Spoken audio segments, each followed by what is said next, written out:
Okay, so this is my concept map example for your first assignment. And you're supposed to compare the central nervous system and the peripheral nervous system, which you guys need to do on your concept map.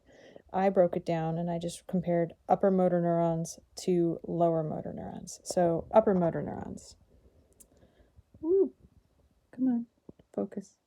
Upper motor neurons, you're thinking injury to the brain or the spinal cord, and they are mostly going to travel from the motor cortex through the lateral corticospinal tract, and then they're found in the brain, go through the brainstem and through the spinal cord, and the neurotransmitter they use is glutamate. Now, upper motor neurons are the first order neuron, and then those synapse usually at the level of the spinal cord to the lower motor neuron. The lower motor neuron is usually at the anterior gray column, the anterior nerve root, or a cranial nerve.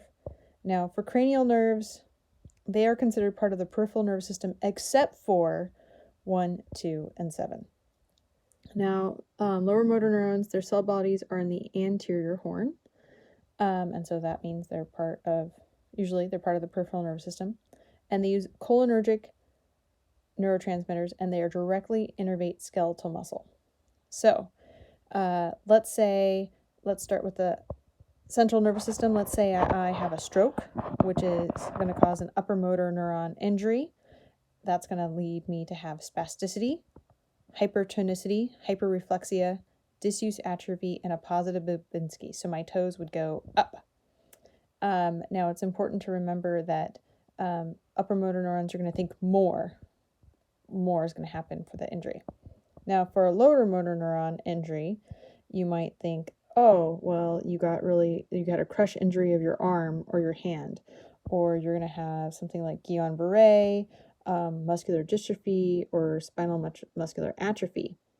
Now, these guys, if you have injury to one of them, you're going to think less. So, because you're not having that signal from the upper motor neuron follow through all the way down to the skeletal muscle through the lower motor neuron. So you're not going to get that cholinergic transmitter. So the muscles are going to become flaccid. You're going to become hypotonic.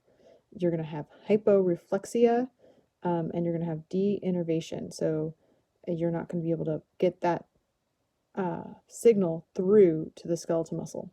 And so therefore, that Babinski response is going to be negative. Your toes are going to go down.